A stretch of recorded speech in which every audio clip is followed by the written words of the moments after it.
ओए, ये क्या बदतमीजी है?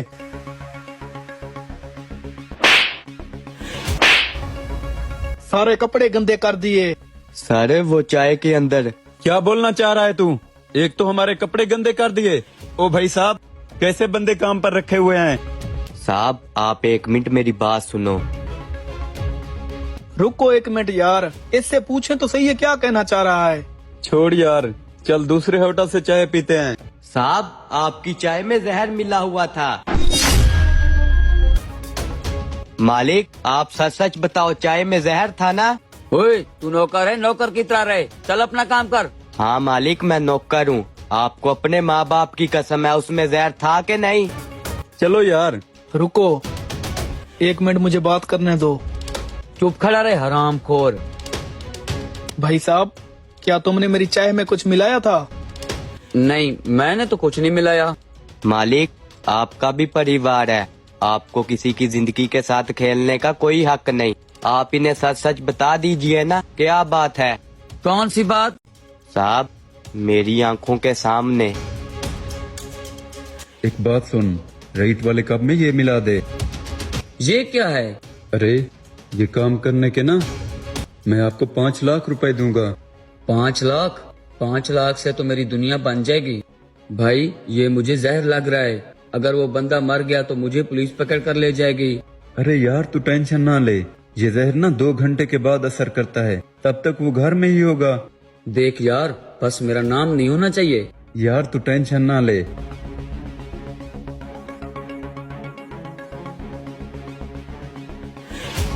साहब अगर आपको मेरी बात पर यकीन नहीं तो वो देखें, कैमरा लगा हुआ है, आप खुद जाकर देख लीजिए।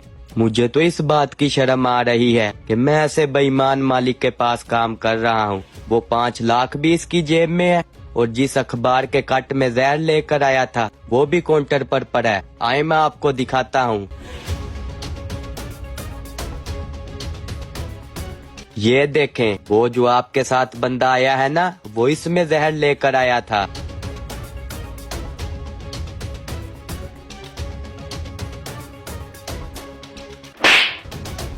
शर्म नहीं आती तुझे? सॉरी साहब, मुझे माफ कर दें।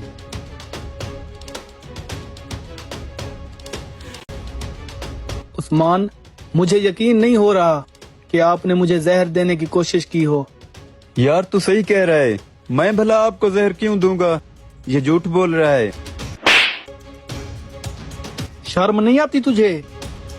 तुम्हारी हिम्मत कैसे हुई मेरे ऊपर हाथ उठाने की? बकवास बंद कर। लिमिट में रहे। और हाँ, कोई रिश्तेदारी नहीं है मेरी तुझसे। वो तो तेरा बाप और मेरा बाप भाई होने की वजह से अभी तक जायदाद एक साथ पड़ी थी, इसलिए वो मैं जायदाद हासिल करने के लिए तुझसे प्यार से पेश आता था। अरे तू इतनी घटिया सोच रखता है, मैंने कभी सोचा भी नहीं था। तो रुक, मैं भी पुलिस को बुलाता हूँ। ज्यादा चालाक बनने की जरूरत नहीं है।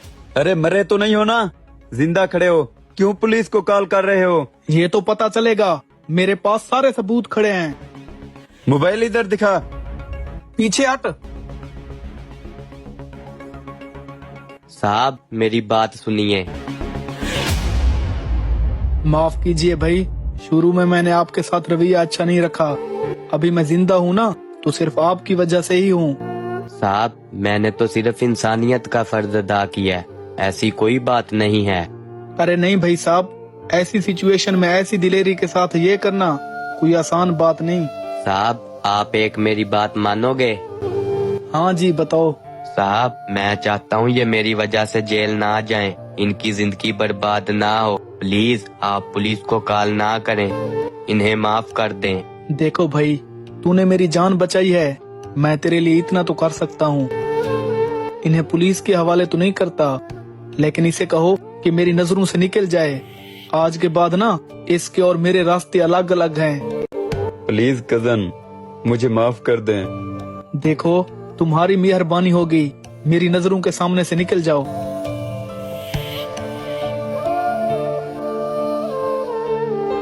साहब मुझे एक बात की समझ नहीं आती, वो आपका कजन है, फिर भी आपके साथ ऐसा क्यों करना चाहता था?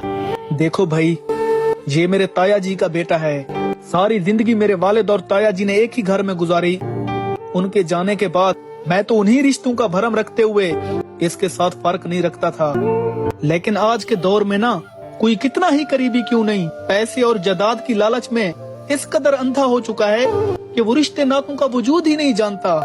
भाई मुझे तो इस बात की समझ नहीं आती, लोग पैसे की खातिर इतनी हद तक गिर जाते हैं। हालांकि अल्लाह ताला इंसान के नसीब में जो लिख देता है मिलता सिर्फ वही है। ये तो हम इंसानों की हवस ही है जो पैसे और जायदाद की लालच में इंसान इंसानियत से भी गिर जाता है। Next video.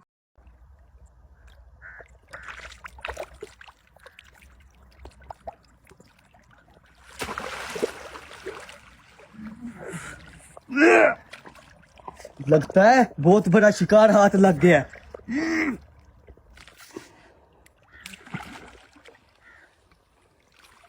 ये क्या है?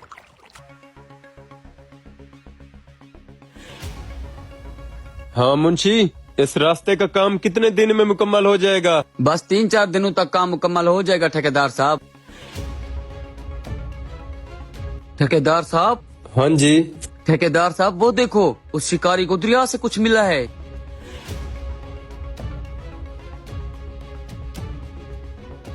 मुझे लगता है इसमें बहुत बड़ा खजाना है। मुझे लगता है कोई कीमती चीज है, चल देखते हैं। ये तो बहुत वजनी है, कैसे उठा कर ले जाऊं इसे? ओए लड़के रुक, क्या है इसमें? पता नहीं क्या है इसमें, मैंने अभी तक देखा नहीं है। चल छोड़ इसे, इधर दिखा हमें। क्यों भाई, ये मेरा हुआ ना, मैं क्यों दूं? देखो ये बोरी तुम्हें दरिया से मिली है ना, दरिया के जिस एरिया से तुम्हें मिली है उसका ठेका मेरे पास है, बताओ मुंशी से। ओए आराम से दे दे, ये तुम्हें मेरे ठेकेदार का पता नहीं है, वरना मार कर इसी दरिया में फेंक देगा। भाई ये क्या जुल्म है? रुक 1 मिनट। रुक मुंशी, इसे इसकी मेहनत के कुछ पैसे दे देते हैं, ये लो 10,000। मुझे नहीं पता इसमें क्या है, मुझे बस हलाल का ही चाहिए, मैं ये पैसे नहीं ले सकता। साले गरीब, आगे से तू अकड़ रहा है। ये ले पैसे, घर का राशन ले लेना। चल मुंशी उठा इसे और काम वाली जगह पे ले चल।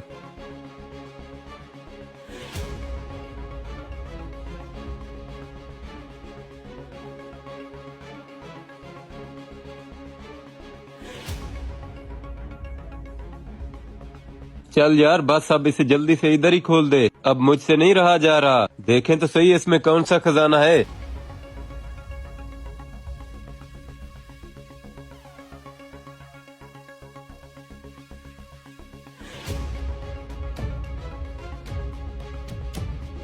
अरे ये क्या, इस गंदे से सामान के लिए उसे 10,000 दे आए हैं। ठेकेदार साहब अब क्या होगा? अरे होना क्या है, जल्दी से इसे वापस डाल, उसे दे आते हैं, अपना 10,000 ले आते हैं।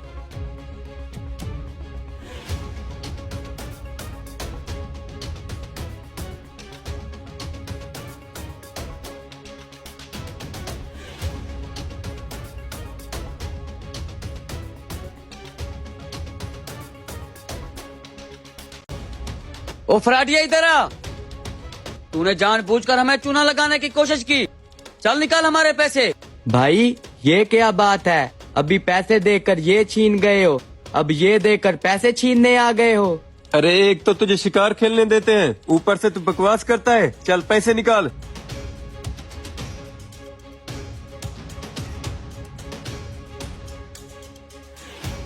बड़े कोई जालिम लोग हैं, पता नहीं इस बोरी में क्या है, चलो देखूं तो सही।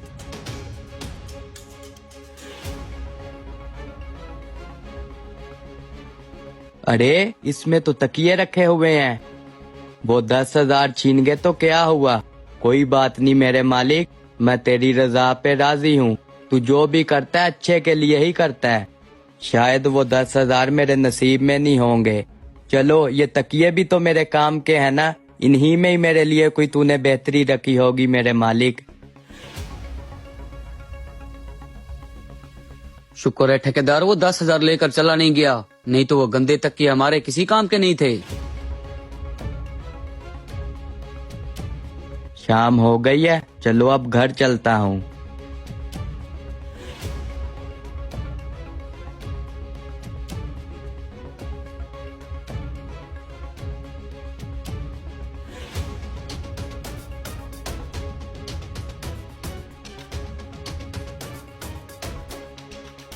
बेटा, ये तकिया कहाँ से उठा लाए हो? पता नहीं, मेरे सर में कुछ चुभ रहा है। अब्बू मैं देखता हूँ इसमें क्या है। आप ये तकिया रख लीजिए। पता नहीं इसमें क्या है। बाबा, इसमें तो इतना सारा खजाना है। आपको बताया था ना जो दिन को मेरे साथ हुआ। बेटा, इसे अभी अंदर जाकर रख दे।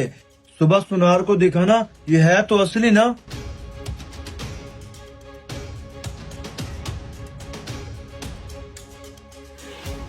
जी जी भाई साहब, ये तो बिल्कुल असली है। ये सिर्फ दिखाने आए हो या बेचने आए हो? नहीं नहीं भाई साहब, अभी तो सिर्फ दिखाने आया हूँ। इस तरह का और भी मेरे पास बहुत सारा खजाना पड़ा है। बहुत सारा खजाना पड़ा है? कहाँ से लाया इतना कीमती सोना? भाई ये मुझे कहीं से मिला है। बहुत शुक्रिया भाई। भाई साहब, इसे बेचना हो तो मेरे पास ही ले आना, अच्छे दामों पे ले लूंगा। हाँ ठीक है भाई साहब। आए मेरे मालिक, बेशक तू जो भी करता है इंसान की बेहतरी के लिए ही करता है। तू देने पर आए तो मिट्टी को भी सोना बना देता है। अगर किसी के नसीब में ना लिखे तो देखो हाथ में आया हुआ खजाना भी उन्हीं के हाथ से फेंकवा देता है। बेशक दोस्तों, इंसान चाहे जितनी भी कोशिश कर ले, जो रिज़्क अल्लाह ताला नसीब में लिख देता है, मिलता सिर्फ वही है। Next video.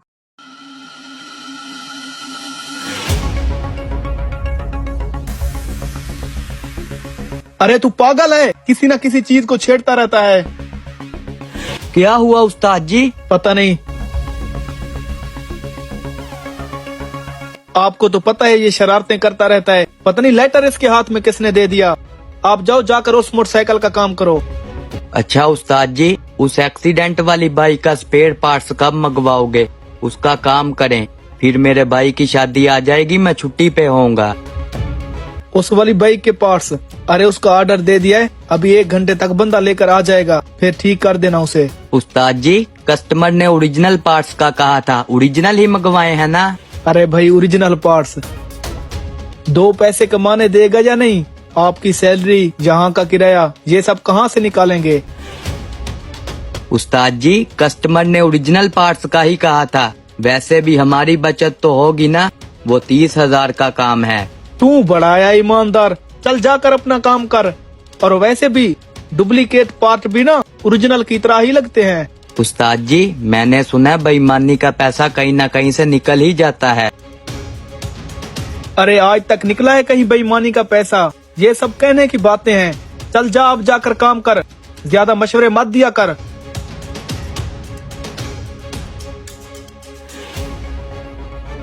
कुछ दिन के बाद। सुनिए भैया। अरे आसिफ, क्या हो गया? कैसे आना हुआ वर्कशॉप पर? भैया 2,10,000 मेरे अकाउंट में भेज दो, बहुत फायदे का सौदा हाथ में आया हुआ है। अरे कौन से फायदे का सौदा करने लग गया है तू? तू अपनी पढ़ाई पर तवज्जो दे, ये फालतू के काम छोड़ दे। अरे भैया समझ क्यों नहीं रहे हो? समझो 1 दिन में 30,000 का फायदा हो जाएगा। अरे तू कोई गलत काम तो नहीं कर रहा? 1 दिन में 30,000 का फायदा? अरे भैया आपको तो पता है, आज तक मैंने कोई ऐसा काम किया है जो घाटे का हो। अच्छा भैया, देखते हैं ऐसा कौन सा फायदे वाला काम करने लगे हो जो बता भी नहीं रहे। चल ठीक है, मैं तेरे अकाउंट में पैसे भेज देता हूँ। ठीक है भैया। भाई टेंशन ना लो, कागज वगैरह सब कुछ पूरे हैं। आपके सामने न्यू जीरो बैग है, सिर्फ 10 दिन चली हुई है। ठीक है भाई साहब, ये कुछ पैसे नकद रखें और बाकी आपके अकाउंट में भेज देता हूँ। अपना अकाउंट नंबर बताएं।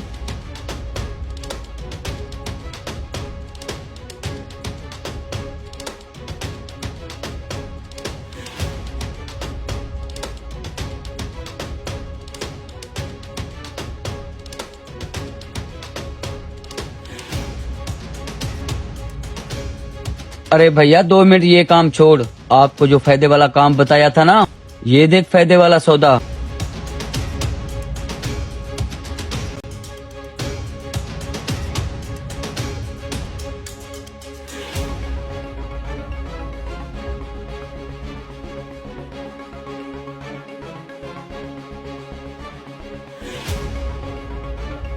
भाई ये बाइक तू खरीद कर आया है? अरे हाँ भैया, 2,10,000 की खरीदी है। जीरो बाइक है, 26 मॉडल, आराम से 2,30,35,000 की है। अरे तुझे किसने बोला ये 2,30,35,000 की है? अरे भैया आप खुद देखो, ये 100 किलोमीटर चली हुई है, नई बाइक है। 2,35,000 की नहीं तो कम से कम 2,25,000 की तो है। अपना 15,000 का तो फायदा है ना। अरे भाई इसमें फायदा नहीं, 20-25,000 का नुकसान है। इसी बाइक को 3-4 दिन पहले मैंने ठीक किया है। एक्सीडेंट की वजह से ना ये सारी कबाड़ा हो गई थी। इसके जो मैंने पार्ट डाले हैं सारे डुप्लीकेट डाले हैं। तुमने भी वही जाकर खरीद ली, कम से कम पहले मुझे दिखाता तो सही। भैया मुझे तो नहीं पता था, मैंने तो फायदे का सोच कर ली। ये आपने डुप्लीकेट पार्ट क्यों डाले? अरे भैया कस्टमर से कमाने के लिए ऐसा करना पड़ता है। पता नहीं तुझे भी खुद से चालाक बनना होता है। देखा उस्ताद जी, मेरी बात सच हो गई ना। मैंने कहा था ना, बेईमानी का पैसा कहीं ना कहीं से निकल ही जाता है। सच कहा था वैसा आपने। आज मुझे समझ आ गई है कि बेईमानी का पैसा वाकई कहीं ना कहीं से निकल जाता है। कभी हमें पता नहीं चलता तो कभी हमारे वाजे हो जाता है कि बेईमानी की वजह से ही नुकसान हुआ है। चल आसिफ, इसको उधर खड़ा। आज के बाद ना कभी भी ऐसा काम नहीं करेंगे। दोस्तों, कभी भी किसी के साथ धोखा करके ये हरगिज मत सोचें कि मैं कामयाब हो जाऊंगा। एक बात याद रखें, धोखे से कमाया हुआ पैसा किसी न किसी सूरत में निकल ही जाता है।